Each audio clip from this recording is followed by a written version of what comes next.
이제 우리 하나님 말씀 성경 출애굽기 20장 12절 말씀 먼저 우리 합독해 보도록 하겠습니다. 출애굽기 20장 12절 말씀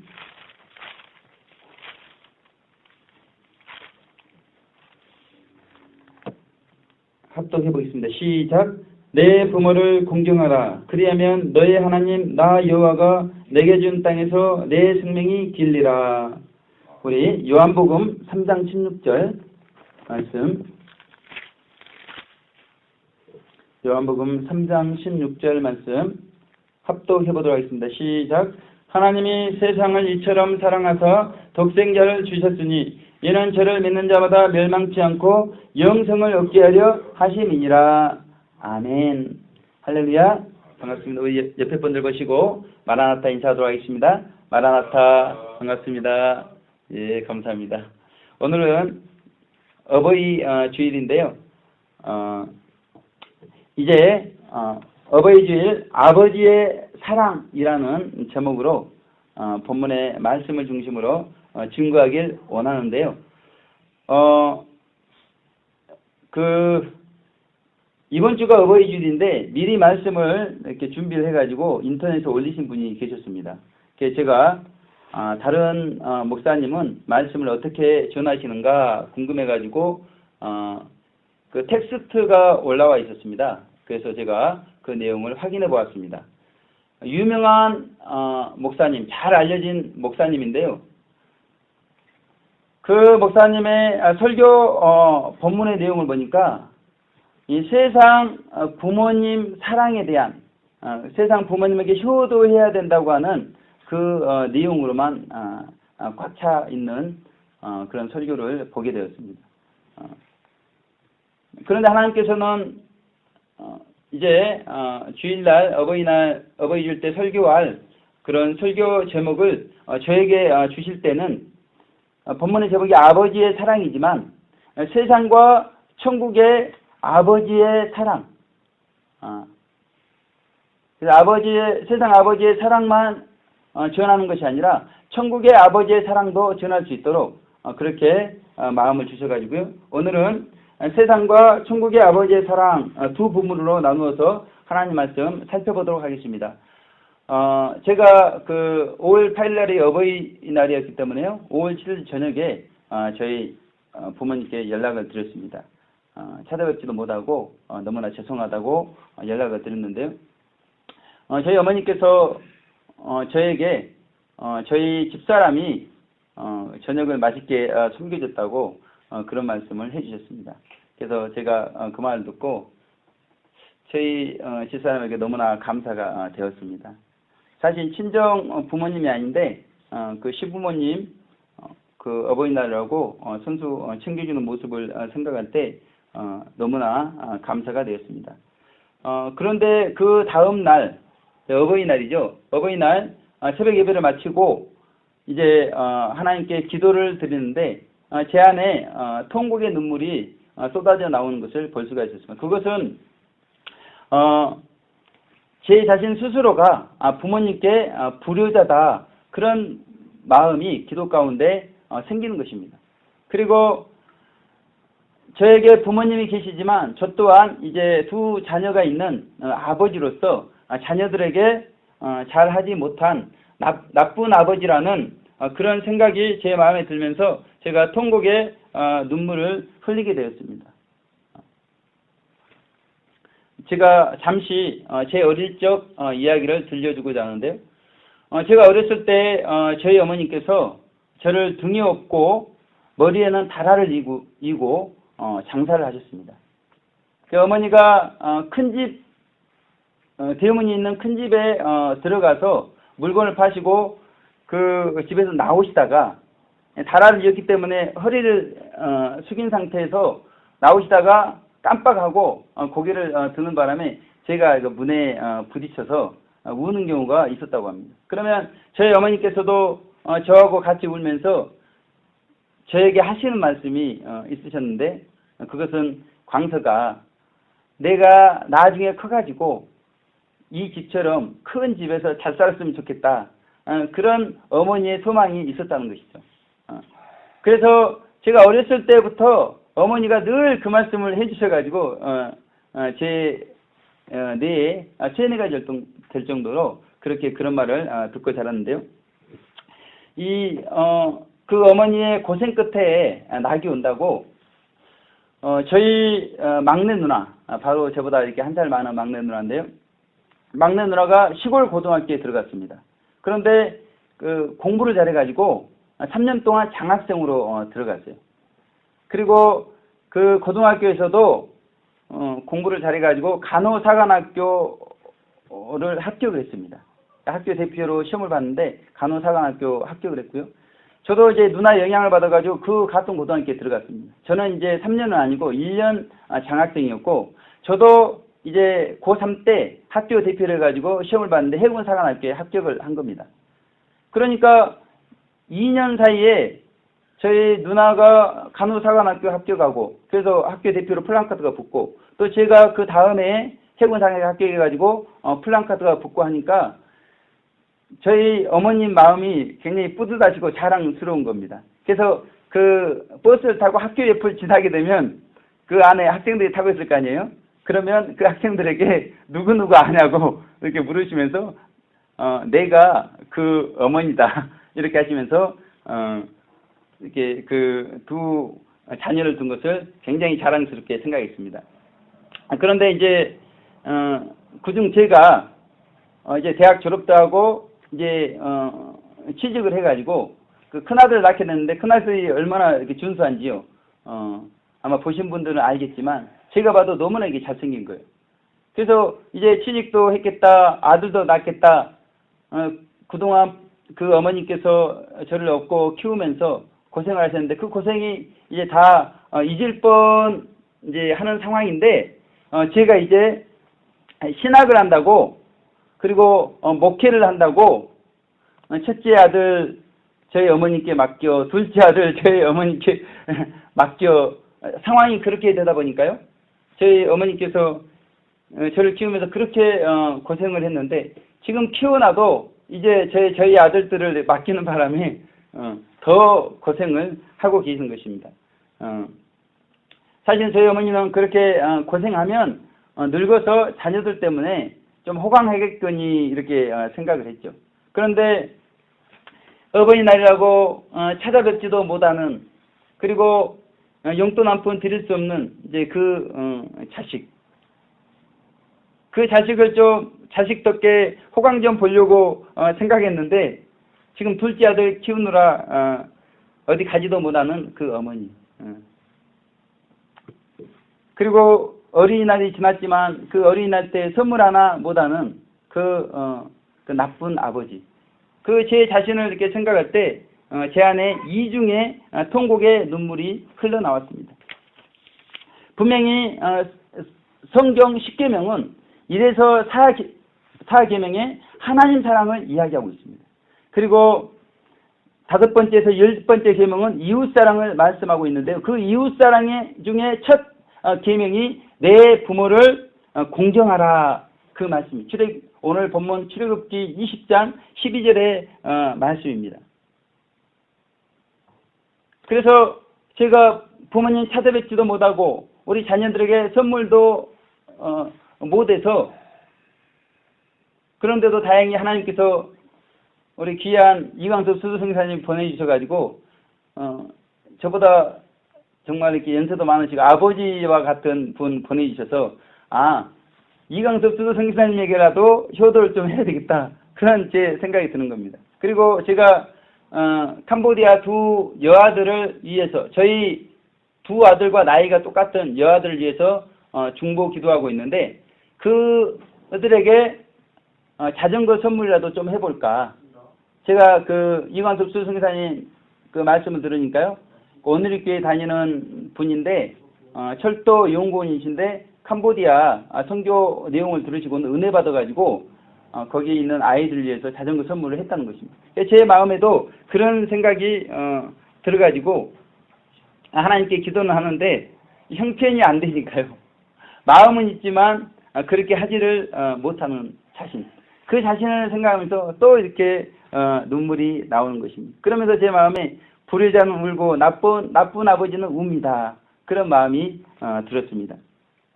그런데 오늘날 대부분 사람들이요, 부모님 찾아뵙고 부모님께 용돈을 드리고 부모님께 선물 한 것을 가지고 효도를 다 했다고 생각하는 경우가 있다는 것입니다.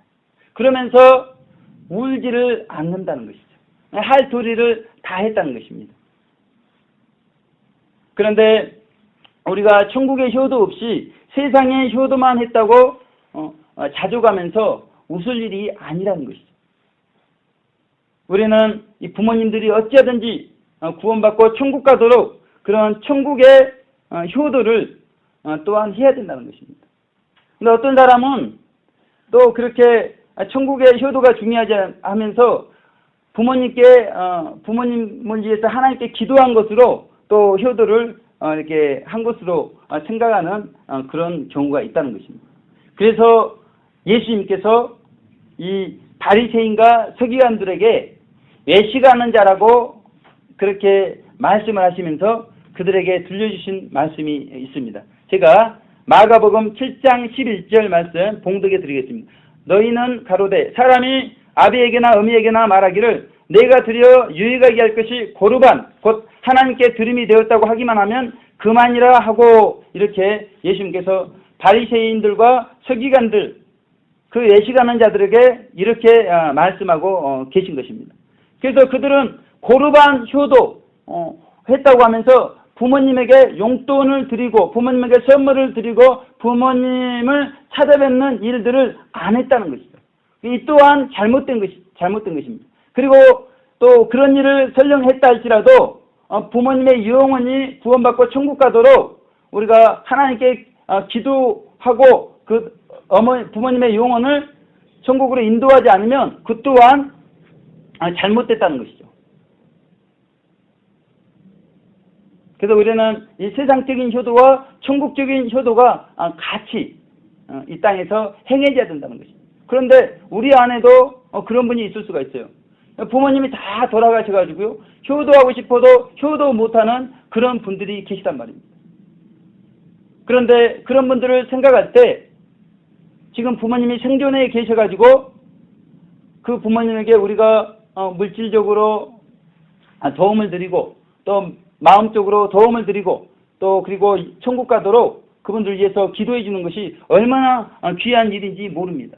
그래서 효도는 부모님이 돌아가시면 하고 싶어도 할 수가 없기 때문에 생전에 효도를 하는데 그 효도가 영육간의 효도가 되어야 되는 것이죠. 한쪽만 해놓고 고르반 효도 했다고 하면 그것은 예수님께서 보실 때 외식하는 자의 효도가 되어버리는 것입니다. 그래서 우리는 5월 8일 어버이날 그날만 부모님께 영육간의 효도를 할 것이 아니라 부모님이 살아 계시는 그 생존 기간 내내 늘 부모님의 안부를 살피고 부모님께 용돈도 드리고 선물도 드리고 그 부모님이 천국 갈 수 있도록 그렇게 하는 것이 진정한 효도가 되는 것입니다. 우리가 이렇게 부모님에게 효도할 뿐만 아니라요, 우리는 천국 아버지 사랑에도 효도를 해야 됩니다. 우리가 효도하는 것은 부모님으로부터 그 사랑을 우리가 받았고 하나님으로부터 사랑을 받았기 때문에 효도를 하는 겁니다. 그래서 CCM 가사 중에 이런 가사가 있습니다. 십자가 그 사랑 멀리 떠나서, 제가 1절 가사만 읽어드리겠습니다. 십자가 그 사랑 멀리 떠나서 무너진 나의 삶 속에 잊혀진 주 은혜, 돌같은 제 마음 어루만지사 다시 일으켜 세우신 주를 사랑합니다. 주 나를 보호하시고 날 붙드시리 나는 보배롭고 존귀한 주의 자녀라, 이렇게 말씀하고 있습니다. 십자가의 사랑을 받았습니다. 받았는데 어느 순간 그 십자가의 사랑을 놓쳐버리고 멀리 떨어져 있는 그 사람을 향해서 오늘 찬양의 가사가 불려지고 있다는 것입니다. 그래서 예수님께서 우리에게 이 아버지의 사랑을 주시기 위해서, 이 십자가의 사랑을 주시기 위해서 이렇게 기도했다는 것입니다. 이제 십자가의 쓴 잔을 제가 짊어져야 되는데 이 십자가의 쓴 잔이 아버지의 뜻이면 옮겨달라. 그러나 나의 원대로 마시고 아버지의 원대로 되기를 원합니다. 그렇게 예수님께서 우리에게 십자가의 사랑, 아버지의 사랑을 공급하기 위해서 그렇게 하나님께 기도를 올려드렸습니다. 그런데 그 하나님께서 예수님의 기도에 응답하셨는데 어떻게 응답했냐면 하나님께서는 십자가의 형벌을 당하게 하셨을 뿐만 아니라 지옥의 형벌을 당하게 하시는 그런 응답을 주셨습니다. 그 사랑하는 그 독생자 예수님의 그 간절한 기도, 땀이 핏방울이 되도록 드린 기도에 대한 하나님의 응답은 십자가 형벌을 당하게 하고 지옥 형벌을 당하게 하는 너무나 잔혹한 응답이었습니다. 그 잔혹한 응답이었지만 그 응답을 통해서 하나님께서는 아버지의 사랑을 우리에게 나타내 주셨다는 것입니다. 그래서 예수님께서는 그 십자가의 형벌을 당하면서 물과 피를 다 쏟아주셨죠. 그 여호와의 속죄제물을 드리심으로 이제 우리가 영원한 천국을 갈 수 있는 그런 은혜를 우리 가운데 베풀어 주셨다는 것입니다. 뿐만 아니라 아사셀을 위한 속죄제물 엘리 엘리 라마 사막다니 나의 하나님 어찌하여 나를 버리시나이까. 제가 그렇게 땀방울이 핏방울이 되도록 기도드렸는데 결국 그 기도에 대한 응답이 지옥 형벌입니까? 그렇게 기도를 드리고 있지만 그 아사셀을 위한 속죄제물은 우리 죄인들이 죄에 대한 대가로 형벌을 당해야 되는 그 지옥 형벌을 우리 예수님께서 대신 감당하시고 우리가 지옥 가지 않도록 하는 아버지의 사랑이었다는 것입니다. 하나님 아버지의 사랑은 그 사랑하는 독생자를 그렇게 십자가 형벌, 지옥 형벌을 당하게 하면서까지 우리를 건져주신 그 사랑이 하나님 사랑인데 그 하나님 사랑을 우리는 십자가에서 발견할 수가 있다는 것입니다.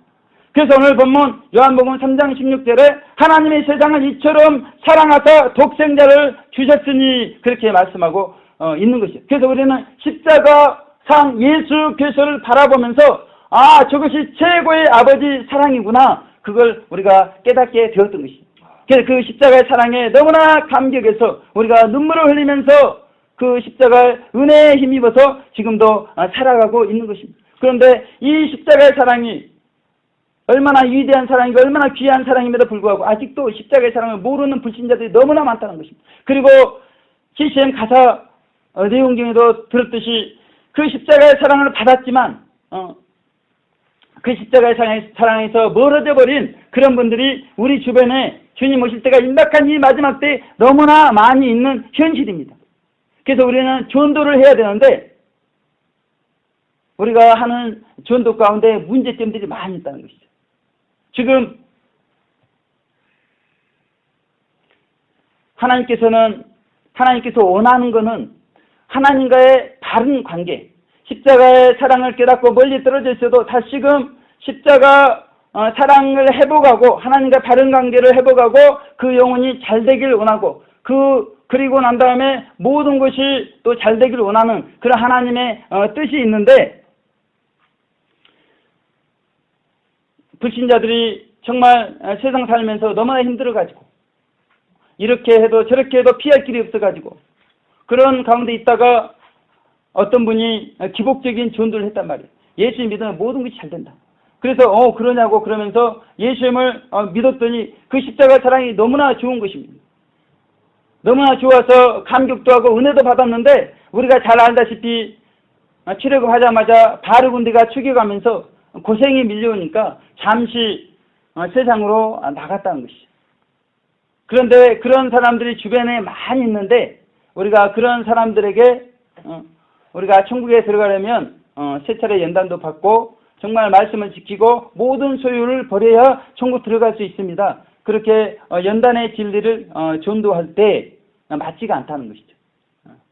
그렇게 지금 고생스러워가지고 세상 가운데 떠나 있는 사람에게 우리가 연단의 복음을 전할 것이 아니라 그 십자가의 사랑이 멀어져 있는 그분이 다시금 십자가의 사랑을 회복할 수 있도록 그분에게 축복을 전해야 된다는 것입니다. 그리고 우리 이제는 전도할 때 그분을 교회로 초청하기 위해서 기복을 전할 것이 아니라 축복을 전해, 하나님과의 바른 관계가 형성이 되면 이 모든 것을 더해 주신다고 하는, 모든 물질적인 관계도 모든 인간적인 관계도 회복된다라고 하는 그런 축복을 우리가 전해야 된다는 것이죠. 그래서 마태복음 6장 33절에 너희는 먼저 그의 나라와 의를 구하라.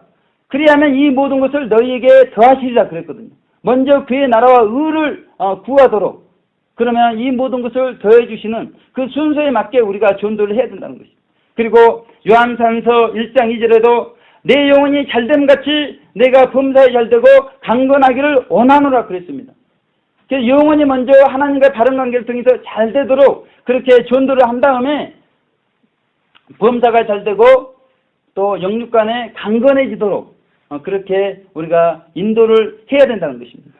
그래서 우리는 지금까지 기복을 전하고 연단을 전하면서 오히려 상대방을 돕는 것이 아니라 상대방이 하나님의 관계로부터 더 멀어지도록 했던 것을 철저히 회개하면서, 이제는 우리가 정말 얼마나 많은 사람들이 신앙생활 하다가 사람들 때문에 상처받고 교회 때문에 상처받고 그래서 십자가 사랑에서 멀어져 있는지 모릅니다. 우리는 그런 분들을 다시 한번 하나님의 십자가 사랑 안에 돌이켜야 됩니다. 그러기 위해서 우리가 축복을 전해야 됩니다. 그리고 기복을 전해서 또 그 십자가 사랑에서 멀어지는 일이 없도록 일순간 교회에 끌어들이는 것이 목적이 아니라 하나님과의 바른 관계만 잃지 않도록 그 바른 관계에서 모든 것이 공급되기 때문에, 그래서 우리는 축복을 전하시는 우리 모두 되시기를 주님의 이름으로 부탁을 드립니다. 그래서 이 아버지의 사랑이 십자가의 예수 그리스도를 통해서 나타나고 있을 뿐만이 아니라요, 우리가 목사님께서 드리는 축도를 통해서도 아버지의 사랑이 우리 가운데 나타나고 있다는 것입니다. 그래서 우리가 잘 알듯이 하나님의 사랑과 예수 그리스도의 은혜와 성령님의 교통하심, 그렇게 목사님들이 손을 들면서 기도를 하지 않습니까? 그 안에 아버지의 사랑이 있다는 것이죠. 그래서 우리는 목사님들이 손을 들고 하나님의 사랑과 이렇게 할 때 우리는 어떤 생각을 해야 되는가?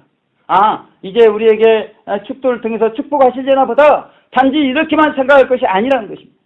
그래서 우리가 축도를 꼭 들어야 축복받고 그렇게만 단지 생각할 것이 아니라, 목사님께서 손을 들고 하나님의 사랑과 했을 때 하나님이 우리를 너무나 사랑하셔서 만세전에 우리 죄인들을 구원하시기 위해서 계획하시고 선지자를 통해서 이 독생자를 보낼 것을 예언하셨구나. 그런 하나님의 사랑을 우리가 목사님이 손을 들고 하나님의 사랑을 했을 때 그 의미를 우리가 생각을 해야 된다는 것입니다. 그 하나님의 사랑 안에 아버지의 사랑이 들어있다는 것입니다. 그리고 이제 목사님이 손을 들면서 예수 그리스도의 은혜와 했을 때 그 안에서도 아버지의 사랑을 느껴야 되는 것입니다. 그 하나님께서 계획하신 대로 예수님께서는 도성인신하셔가지고 이 땅에서 십자가에 달려 죽으시고 부활하셔가지고 우리 가운데 속죄의 은총을 예비해 주신 그 예수님의 은혜, 그 은혜를 생각할 때 이 은혜가 하나님의 사랑이구나. 그 목사님이 손을 들 때마다 하나님의 사랑을 위해서 손을 들고 예수님의 은혜를 위해서 손을 들고 마지막으로 성령님과 교통하심을 위해서 손을 들 때도 이제 그 은총을 가지고 우리가 자범죄를 위해서 또 언제를 위해서 사제 은총과 영적 할례 은총이 성령님을 통해서 공급되어지는구나, 이렇게 생각하면서 그 안에서 아버지의 사랑을 우리가 발견을 할 수가 있어야 된다는 것이죠. 그래서 목사님들을 통해서 축도를 하는 겁니다.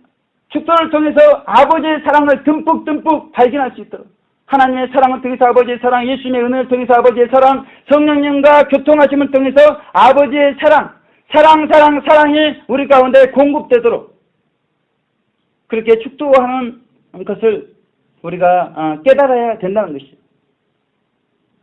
그래서 우리는 그 아버지의 사랑을 깨닫고 이제 그렇게 하나님과 예수님과 성령님이 우리 가운데 그런 아버지 사랑을 베풀어 주셨으면 그 사랑을 우리 가운데 적용을 하면서 살아야 된다는, 언제까지요? 예수님께서 이제 지상 재림하시기까지 모든 성도들을 정결케 하는 그 지상 재림까지 우리는 그 속죄은총을 가지고 날마다 상번제를 드리는 삶을 우리가 살아가면서 그 아버지의 사랑의 이대함을 날마다 경험을 해야 되는 것이죠.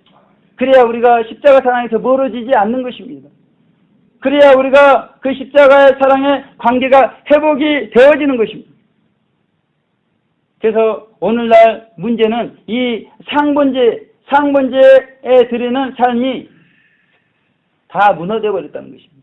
그래서 우리는 이 아버지의 사랑을 깨닫고 다시 한번 주님 오실 때가 임박한 이 마지막 때 상번제 드리는 삶이 회복되시기를 주님의 이름으로 부탁을 드리겠습니다. 왜 제가 이 말씀을 드리냐면요, 제가 한 주간 하나님께 기도했습니다. 하나님, 가시관의 고통을 느끼고 싶습니다.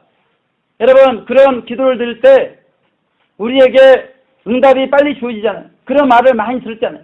제가 실제 그 경험을 한 겁니다. 그렇게 하나님께 가시관의 고통을 달라고 했을 때 우리 이강섭 선생님도 계시는데요, 아마 제가 기도하는 것을 아실 거예요.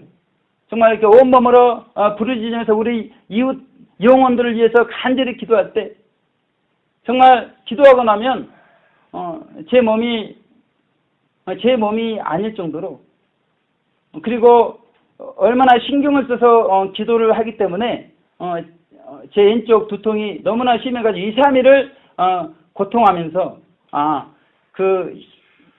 제가 원하는 그 가시관의 고통, 정말 가시관에 찔려서 피를 흘리는 그런 고통은 아니었지만 정말 왼쪽 두통이 너무나 심해가지고 뭐 아무것도 할 수 없는 그런 고통을 느끼면서, 이렇게 예수님께서 우리를 사랑하셔서 십자가 가시 면류관을 쓰시고 그렇게 죽으셨구나, 그 아버지의 사랑을 느끼는 것입니다. 그리고 뿐만 아니라 이제 저도 모르게 기도한 거예요. 저도 모르게 이제 두통의 고통이 있었으니까 온몸에 고통이 있었으면 좋겠다, 그렇게 기도하니까 그 기도도 금방 응답이 되는 겁니다. 그래서 지난주에도 6시간 샤우팅하면서 코에 피가 나고, 근데 이번 주에도 6시간 샤우팅을 했더니 봄철이라 꽃가루가 날려가지고 꽃가루가 목에 들어가는데 지금도 목소리가 좋지 않은 이유가 그런 이유입니다. 그러면서 목부터 시작해가지고 6시간 서서 외치고 그랬더니 온몸이 고통스러운 거예요. 그러면서 그 양팔과 발에 못이 박히면서 그 고통당하신 그 예수님의 고통, 그 고통 중에 아버지의 사랑이 있었다는 것이 제가 깨달아지는 것입니다. 이제 가시관을 쓰는 고통, 양팔에 십자가 박히고 다리에 못이 박히는 고통을 이제 제가 경험을 했습니다. 은혜로. 이제 됐다 싶었는데, 이제 지난 금요일 아내와 통화하는데, 아내가 이제는 도저히 힘들다. 이제는 분통이, 저를 생각했습니다. 분통이 터진다고 그렇게 전화를 하는 것입니다. 그 이유가 뭔가 했더니, 제가 이제 매일 일기를 쓰고, 그다음 전도에 있을 때는 전도 일기를 써가지고 너방의 샤우트도 카페에 올리는데요. 그 내용을 본 것 같습니다. 자신은 그 두 자녀 부양하면서 정말 몸이 닳게 고생하는데, 남편이라는 사람은 너방에서 샤우팅이 나면서 적그리스도가 준비되고 등장하고 있다, 이렇게 외치고 있고, 그러니까 그 글을 읽었을 때 아내의 마음이 상했습니다. 그래가지고 그 원망과 불평을 저에게 쏟아놓는데, 제가 우리 이강섭 선생님하고 상담도 하면서 정말 너무나 고통스러워가지고 금요철야가 있는 날인데도 금요철야가 생각이 안 나가지고 못 드린 그런 일이 한 주간 있었습니다. 왜 하나님 이런 일이 정말 짜여진 각본처럼 머리 두통부터 온몸 두통, 그리고 정신적인 고통까지 이런 일이 저에게 주어지는 것입니까? 제가 그렇게 생각했을 때, 이것은 예수님께서 우리 죄인들을 사랑하시기 위해서 이렇게 영육간의 고통을 당하셨음을 깨닫도록 하는 그런 하나님의 뜻이 있었다는 것입니다. 이것이 저뿐만이 아니라 우리 모두에게 경험되어야 된다는 것을 오늘 주님은 말씀하고 계시는 것입니다. 그래서 이 사랑을 한 주간 우리가 경험하시기를 주님의 이름으로 부탁을 드리겠습니다. 이제 마지막 세 번째, 아버지의 사랑이 모형적 진리에 나타나 있다는 것입니다. 그래서 우리가 광야 40년 세 차례 연단을 받는데 그 연단 안에 아버지의 사랑이 나타나 있다는 것입니다. 그런데 하나님께서는 연단 안에 연단만 있는 것이 아니라 연단 안에 축복도 섞어놨다는 것이죠. 그리고 그 축복도 아버지의 사랑이라는 것입니다. 그래서 우리가 이제 이스라엘 백성들이 출애굽을 해가지고 모세의 인도를 받는데 모세는 성령님의 모형입니다. 그런데 이제 출애굽하자마자 홍해 앞에 장막을 치고 있는데 바로 군대가 추격을 하거든요. 그러니까 이스라엘 백성들이 모세에게 그럽니다. 모세야, 애굽에 매장지가 없어가지고 이 광야에서 우리를 죽이려고 이곳까지 인도했느냐? 그러니까 원망불평하는데 그것이 모세에게 하는 것이 아니라 우리가 그토록 감격하고 그토록 고마워서 믿었던 예수님, 그래서 우리 안에 오신 성령님, 그 성령님께 원망하고 불평하더라는 것입니다. 그런데 우리 하나님은 그 우리의 모든 원망과 불평을 다 받으시면서 그렇게 사랑을 해주신 것입니다. 그렇게 1차 연단에서 뿐만 아니라 이제 2차 연단 아말렉 군대와 싸우기 전에 느리딤에서 물이 없으므로 이스라엘 백성들이 또 원망합니다. 그런데도 하나님께서 반석에서 물을 내서 그 이스라엘을 먹입니다. 그것이 아버지의 사랑이라는 것이죠. 거기까지 그렇게 원망 불평이 있으면 좋은데 마지막 3차 연단에까지 들어가가지고 그렇게 성장했다고 하는 그들이 이제 광야길에서 식물이 박하다고 그렇게 하나님을 원망합니다. 그렇게 광야 40년 내내 그렇게 하나님을 원망하면서 그렇게 광야 여정을 걸어가는데 그 하나님께서는, 그 성령님께서는 그 이스라엘 백성들을 마침내 광야 40년을 지난 다음에 가나안 땅, 적과 끓이는 가나안 땅에 들여 보내시는 것입니다. 이것이 얼마나 이대하고 큰 하나님의 사랑인가 우리가 생각을 해봐야 돼요. 지금 광야 40년을 걸어가고 있는 우리가 신앙생활하면서 삶을 살면서 얼마나 순간순간 하나님께 불평을 하지 않습니까? 그런데도 하나님께서는 지금 우리를 가나안으로 지금 인도하고 계시거든요. 그 하나님을 우리가 생각할 때 그 안에는 하나님의 사랑이 있다는 것입니다. 이 연단 속에서만 우리가 하나님의 사랑을 찾을 수 있는 건 아니죠. 연단 후에 항상 축복 과정이 있습니다. 축복 과정이 있어요. 그 축복 과정도 하나님의 사랑이죠. 그리고 그 축복 안에 가끔 우리가 정신을 차리도 채찍을 가하는데 그 채찍 또한 하나님의 사랑이라는 것입니다. 그래서 하나님께서는 연단과 축복을 통해서 우리를 너무나 사랑하십니다. 광야 40년 동안 우리를 너무나 사랑하는 그 아버지의 사랑이 예수 믿을 때뿐만이 아니라 광야 40년 동안에 우리 가운데 계속해서 주어지고 또 광야 40년 후에 생명이 합일됐을 때도 계속해서 하나님의 아버지의 사랑은 우리에게 주어진다는 것입니다. 그런데 사람들은 축복만 하나님의 사랑으로 생각한다는 것이죠. 축복만. 연단회 때 연단 주셔서 감사합니다. 그런 분 찾아보기가 쉽지가 않습니다. 그래서 하나님의 사랑의 진짜 진액을 잘 모르고 마치 하나님을 그 램프의 진이처럼 생각하는 경우가 있다는 거죠. 이런 사람들, 이런 성도들이 너무나 많이 있다는 것입니다. 그래서 그 믿는 성도들조차도 능욕받는 것을 싫어합니다. 고생하는 걸 싫어해요. 다른 사람들한테 핍박받는 걸 싫어합니다. 그러나 우리가 그 사도들이 어떻게 신앙생활을 했는가를 살펴봐야 됩니다.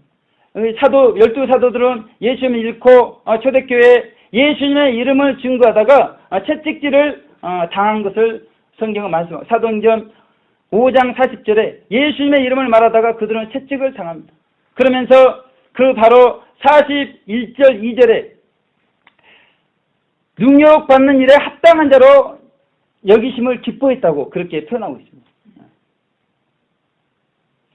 12사도, 우리의 본이 되는 그런 분들이 능욕받는 일에 합당한 자로 여기심을 기뻐하면서 성전에 있든지 집에 있든지 예수님은 그리스도라고 가르치기와 전도하기를 쉬지 않았다는 것입니다. 그 예루살렘, 그 상황 가운데 그 예수님이 그리스도라고 전하기가 쉬운 게 아닙니다. 그런 핍박이 따르고 능력이 따르고 감옥에 갇히는 그런 일들, 심지어 야고보가 순교까지 당하는 그런 일들이 있는 현장에서 그 예수님과 함께 능력받는 것을 사도들은 기뻐했다고 그렇게 말씀하고 있는 것입니다. 그래서 하나님은 램프 속에 진이 우리에게 축복만 가져다 주는 그런 분이 아니라는 거죠. 그 축복에서는 우리 하나님의 사랑을 사실은 진정으로 우리가 느낄 수가 없는 것입니다. 성경이 무엇을 말하고 있습니까? 성경은 예수님을 말하고 있고 그 예수님의 사랑, 예수님의 생명을 말씀하고 있습니다. 그게 성경의 핵심입니다. 그런데 우리가 그 성경의 핵심, 사랑과 생명을 얻기 위해서 그냥 예수님 믿으면 바로 사랑과 생명이 얻어지는가? 그게 아니잖아요. 광야 40년 동안에 우리는 연단을 받고 또 축복도 받고 채찍도 당하면서 그런 과정들이 다 통과가 되면서 사랑과 생명이 우리 가운데 얻어지는 것이죠. 사랑으로 시작해서 사랑에 이르고 믿음으로 시작해서 믿음에 이르는 것이 성경이 핵심적으로 말하는 것입니다. 그래서 요한복음 20장 31절에 그렇게 말씀하고 계시죠. 예수님께서 하나님의 아들 그리스도이심을 믿고 끝나는 것이 아닙니다. 믿고 그 이름을 힘입어 하나님의 생명을 얻게 하려 함이라 그렇게 말씀했습니다. 그 이름을 힘입는 과정, 광야 40년 과정, 연단과 채찍이 있고 축복이 있는 그 과정들을 우리가 통과를 하면서 아버지의 사랑을 진정으로 우리가 깨닫게 된다는 것입니다. 그런데 축복만 주는 그런 진이 같은 하나님, 그러면서 세상과 교회는 희생을 싫어해요. 희생을 싫어합니다. 그래서 지금 희생을 싫어하는 이 마지막 때 모습을 디모데후서 3장 1절에서 5절은 이렇게 표현하고 있습니다. 말세에 고통하는 때가 이를 것이다. 사람들이 자기를 사랑하고 돈을 사랑한다고 그렇게 말하고 있습니다. 그러면서 쾌락을 사랑하기를 하나님보다 더 사랑하는데 이 같은 자들에게서 덜하소도록 그렇게 말씀하고 계십니다. 그런데 우리 성도들이 어떻습니까? 성도들조차도 지금 세상은 온통 자녀들에게 천국 교육을 시키는 제대로 된 부모와 교회가 드뭅니다. 정말 이 마지막 때를 사는데도 아무튼 다른 교육을 시키기 전에 천국 교육을 먼저 선행적으로 시켜야 되는데 천국 교육은 시키지 않고 얼마나 그 세상 교육에만 열을 올리는지 모릅니다. 그러면서 그것이 하나님의 사랑, 아버지의 사랑인 것처럼 착각을 하고 있다는 것입니다. 고루반 사랑을 하면서 아버지의 사랑을 다하고 아버지의 도리를 다한 것처럼 착각을 하고 있는 것입니다. 그래서 제가 선교사님하고 올해 전도를 해보니까요. 얼마나 학원이 많은지 모릅니다. 선교사님께서 저에게 지혜를 주신 거예요. 그 가게보다도 학원 같은데 전담 그분들은 주일날 쉬니까 교회 올 수가 있다고 그러면서 그래서 학원을 돌아다니는데 얼마나 학원이 많은지 모릅니다. 그 얼마나 학원들이 잘 꾸며놨는지 모릅니다. 그래서 아이들이 뭐 좋아가지고 헬레벌떡 하면서 학원에 달려가고 있어요. 그래서 제가 물어봤습니다. 너희들 천국 교육 준비되었느냐? 천국 갈 준비되었느냐? 그렇게 헬레벌떡 달려가다가 사고라도 나가지고 죽으면 지옥 가는데 너희들 어떻게 하려고 그러느냐? 그러면서 학원 교육보다 교회에서 천국 교육 받는 것이 더 좋단다. 그래서 주일날 교회를 나가거라. 그렇게 이야기를 하고 전도를 하고 막 그랬는데요. 이 세상 아버지뿐만이 아니라 믿는 아버지들조차도 지금 자녀 교육에 열을 올리면서 그것이 마치 아버지의 사랑의 전부인 것처럼 생각하는, 그래서 자녀들에게 고루반 사랑을 한 것처럼 그렇다는 것입니다. 이 자녀 사랑뿐만이 아니고요. 이 전도 또한 마찬가지입니다. 관계전도 운운하면서 고루반 전도가 판을 치고 있어요. 관계전도만 전도입니까? 왜 관계전도만 하려고 그래요? 왜 태난전도만 하려고 그래요? 나가서 능력받고 핍박받고 그런 전도를 전도가 아닙니까? 그 하나님께 시키신 전도가 아닌가요? 그것도 전도란 말이에요. 근데 사람들은 그런 전도를 안 하려고 해요. 저희가 하나님께서 전도 은사를 주시면서 아무튼 20몇 년 전부터 이렇게 전도를 하면서 후배들을 보고 주변에 많은 성도들을 보고 막 그럴 때 결론은 그겁니다. 사람들 눈치 보이고 불편하니까 안 하는 것입니다. 결론은 나와 있어요. 뭐 핑계할 도리가 없는 것입니다. 그러면서 고르반 전도하면서 뭐 관계전도가 더 좋은 전도니 뭐 전도는 다양하니 하면서 그런 불편하고 핍박받고 능욕받는 전도는 안 하는 이러한 때 우리가 살고 있다는 거죠. 신앙도 마찬가지예요. 고르반 신앙이 많다는 거죠. 11조 하면 의무를 다한 것 같고 주일 예배 참석하면 의무를 다한 것 같은 그런 신앙들이 많이 있다는 것입니다. 그런데 정말 우리가 그렇게 해야 될 것인가? 주님의 일세가 임박한 마지막 때, 마지막 구원의 기회를 선용하고 마지막 성화의 기회를 선용해야 되는 정말 하나님의 사랑에서 떠나간 분들에게 정말 필요한, 그래서 그분들이 회복돼야 될 지금 이 상황에서 우리가 어떠한 신앙을 해야 될 것인가, 그렇게 하나님은 말씀하고 계시는 것입니다. 그래서 우리가 초대교회 사도들조차도 말씀을 전한 것을 우리가 알아야 됩니다. 그들은 기도하는 것과 말씀 전하는 것에 전무했다고 사도행전 6장 4절에 말씀했습니다. 말씀을 안에서 연구하고 가르칠 뿐더러 그 말씀을 가지고 밖에 나가가지고 능력받으면서 핍박당하면서 말씀을 전했다는 것입니다. 그래서 베드로가 잡히게 되고 야고보가 순교하게 되고 그런 일들이 초대교회 가운데 있었다는 것입니다. 그런데 지금 우리가 살고 있는 시대가 어느 시대입니까? 초대교회에도 그런 일이 있었는데 우리가 살고 있는 시대는 지금 가수 싸이가 등장해가지고 적그리스도가 준비된 것을 온 세상에 알리고 적그리스도가 등장할 것을 온 세상에 알리고 있는 그런 시대. 그래서 적그리스도의 문화가 방송을 통해서 인터넷을 통해서 온 세상을 뒤덮고 있는 이러한 시대에 우리가 살고 있는데요. 사람들이 지금 그 싸이와 말춤 추고 시건방춤 춤이나 추면서 그 세상 소리에만 관심이 있잖아요. 말춤 소리는 듣고 우리 둘째 애기도 얼마나 그 리듬이 얘들한테도 잘 맞아 들어가는지 우리 둘째 그 5살 먹은 그 둘째도 싸이 말춤 강남스타일 그 소리를 들으면서 흥얼흥얼 거리더라고요. 아니 그 어린 자녀들이 그 말춤 소리를 들을 게 아니라 지금 심부름 타고 강림하시면서 호령나팔 소리, 천사장의 소리를 들어야 되고, 그다음에 이제 백마 타고 재림하실 예수 그리스도의 말바꿈 소리를 들어야 할 이 때에 말춤이나 추고 시건방 춤이나 추고 있으니 예수 복음, 천국 복음을 어떻게 우리가 외칠 수가 있겠는가? 그렇게 말씀드리고 있는 것입니다. 세상이 하나님을 전파하고 예수님을 전파하고 구원을 전파하면 우리가 사실은 이렇게 외치고 그럴 필요가 없죠. 그런데 제가 울산대학교 정문에서 외쳐보면서 하나님께 주신 마음은 청년들에게 너희들 보는 간판들을 다 봐라. 하나님 찾을 수 있으면 내가 이렇게 외치지 않는다. 거기서 천국 찾을 수 있으면 내가 이렇게 외치지 않는다. 그런데 하나님이 어디 있고 천국이 어디 있고 너희 보는 곳 가운데 너희 친구들에게 너희들이 하는 말 가운데 너희들이 천국을 말하고 예수님을 말하면 이렇게 외치지 않는다. 그런데 수많은 말들을 친구에게 해주면서 후배에게 해주면서 너희들이 구원을 이야기하고 천국을 이야기하느냐? 그렇지 않다는 것이죠.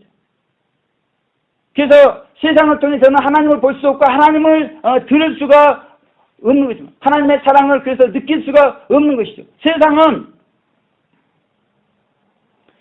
오늘 디모데후서 3장 2절의 말씀처럼 자기를 사랑하면서 자기가 보고 싶은 거, 자기가 듣고 싶은 거, 자기가 즐기고 싶은 거, 자기가 맛보고 싶은 거, 자기가 느끼고 싶은 거, 자기 마음에 원하는 대로 하나님보다 쾌락을 더 사랑하면서 그렇게 살아가고 있는 게 지금 세상이라는 것입니다. 그런데 그렇게 세상을 즐기는 그 불신자들조차도 천국과 지옥을 모르는 것이 아님에도 불구하고 그렇게 세상 쾌락을 쫓아서 그렇게 살아가고 있을 때 지금 그들을 바라보는 하나님의 두 눈에서는 피눈물이 흘리고 계시다는 것입니다. 그래서 내 방에 딱 서운을 하면 하나님의 사랑은 이리요. 나머지는 다 세상 사랑 같아요. 너무나 이 골리앗 앞에선 다윗 같은 바위 앞에선 계란 같은 그런 생각이 너무나 이렇게 제 안에 듭니다. 주변에 지나가는 청년들 어깨동무하고 애인과 팔짱 끼고 친구들과 3, 4, 5 지나가는 그 청년들을 바라볼 때요, 마치 그 세상의 쾌락의 불을 쫓아가서 몰려드는 그런 불나방 같은 그런 생각들이 제 안에 드는 것입니다. 그러면서 제 안에 마음의 소원이 있는데, 정말 저와 같이 투게더 샤우팅 할 수 있는 그런 샤우터가 있었으면 좋겠다. 그런 마음의 기도 제목이 생기는 것입니다. 그러면서 아버지의 사랑을 순수하게 전한다는 것, 이것 보통 쉬운 게 아니고 너무나 어려운 것이구나. 이거는 고독한 길이구나. 그런 생각이 제 안에 드는 것이죠. 그런데 최춘선 목사님께서 이런 길을 걸어가셨습니다. 그러면서 이분께서 하시는 말씀이 이런 말씀입니다.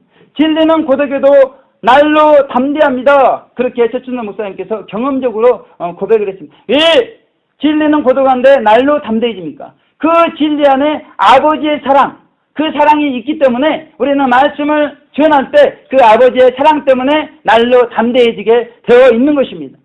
우리가 혼자 진리를 외친다고 해도 우리가 결코 고독한 것이 아닙니다.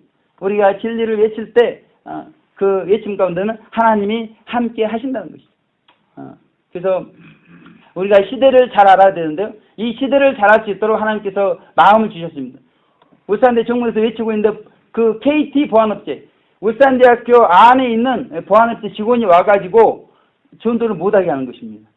제가 울산대 그 영토에서 외치고 있는 것도 아닌데 와가지고 못하게 하는 거예요. 그래서 울산대학교에서 전도를 못하게 해서 지금 밖에서 울산대 아닌 곳에서 하고 있는데, 아니 뭔데 여기 밖에서 하는 것까지 못하게 하는가. 제가 사실은 속으로 어이가 없었습니다. 그러면서 드는 마음이 데리고 갈 가치가 없는 거예요. 그래서 저는 그냥 외치는 걸 계속했습니다. 그런데 이분이 그런 저를 보면서 막 속에 부글부글 끓었나 봐요. 그래가지고 그냥 가면 좋은데 그러지 못합니다. 오늘 디모데후서 말씀처럼 자기를 통제하지 못하는 거예요. 그래서 전화를 꺼내 들어가지고 경찰들한테 신고하는 겁니다. 경찰이 왔어요. 한참 후에 와가지고 그 KT 보안업체 직원들과 경찰이 대화하면서 한참 후에 경찰이 이제 저한테 오면서 웃으면서 그냥 가는 겁니다. 경찰도 어이가 없는 거죠.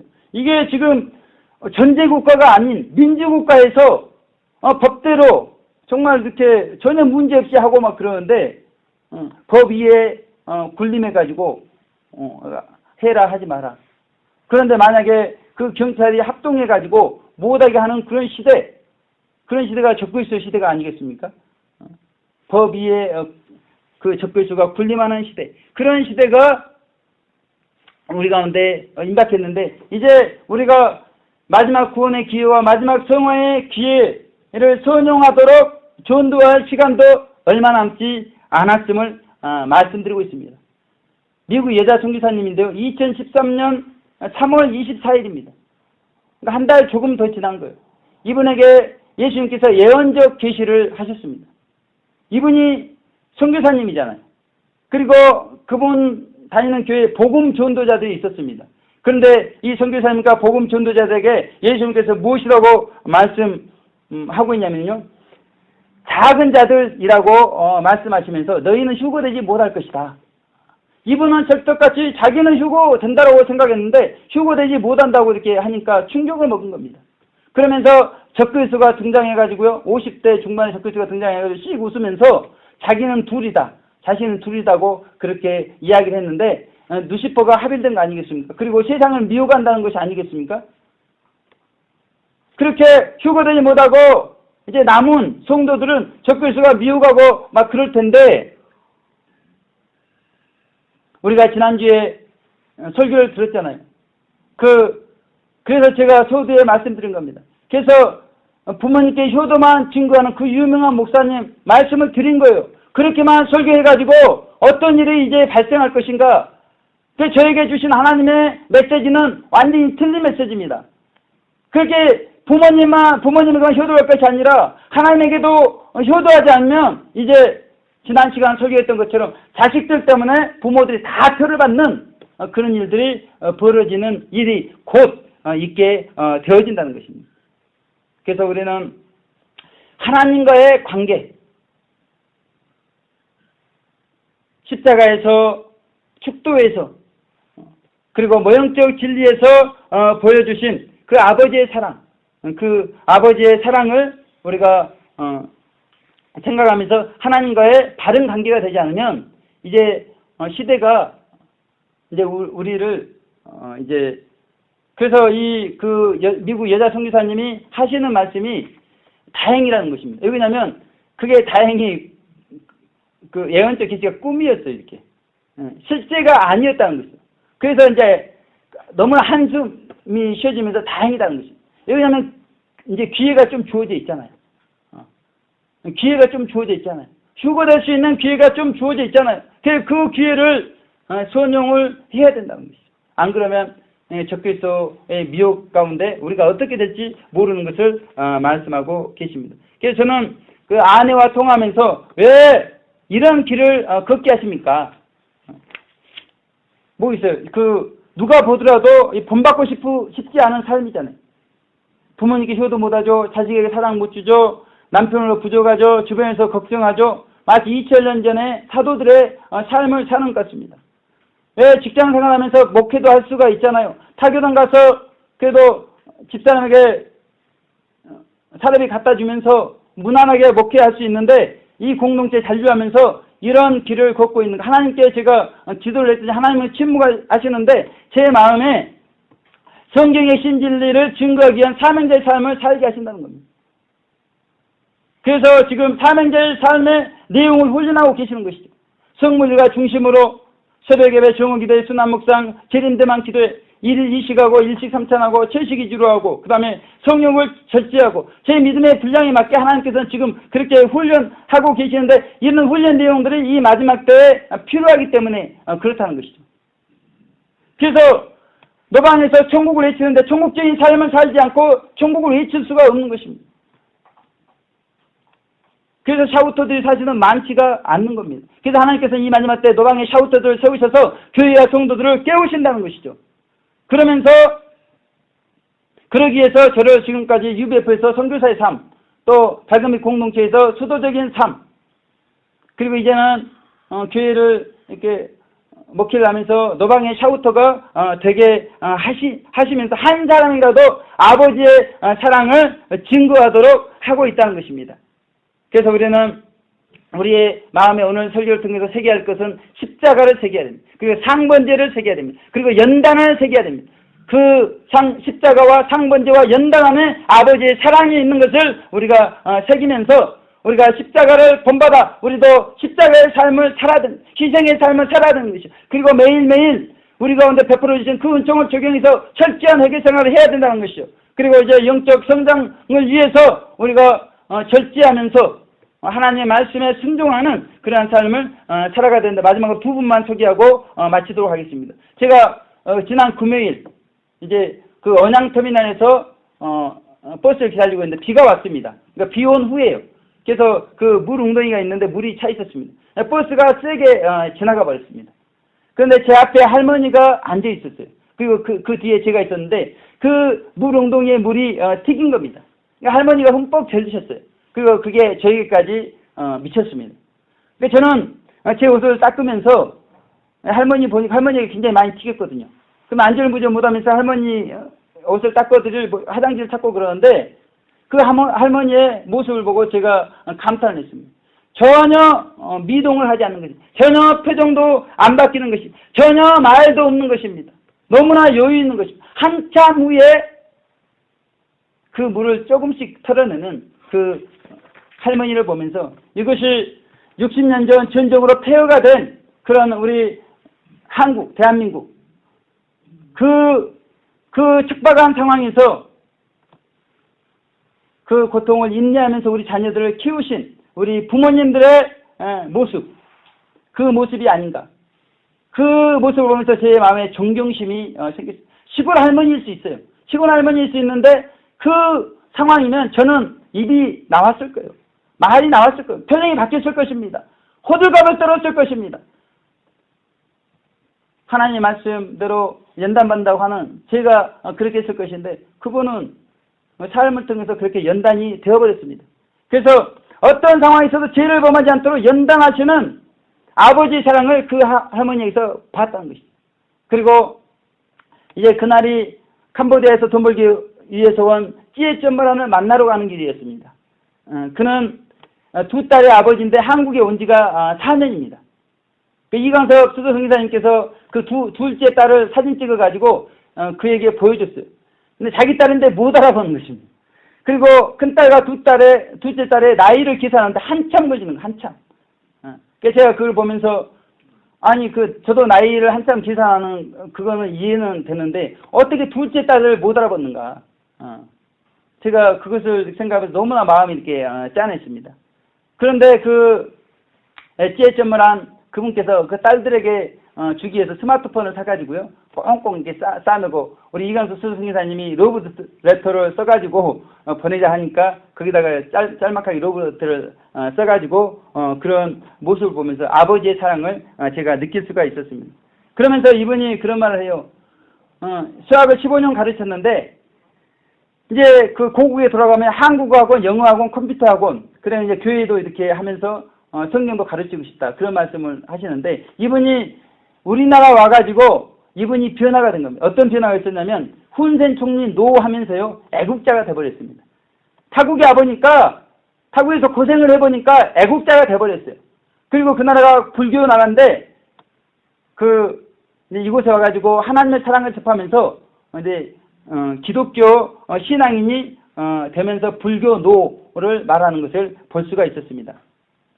이광섭 수도승사님 말에 의하면요, 이 캄보디아에서 코리안 드림을 가지고요, 이 땅에 오신 분이 15,000명이랍니다. 15,000명. 근데 그들의 작업 환경이 너무나 열악하다는 것이죠.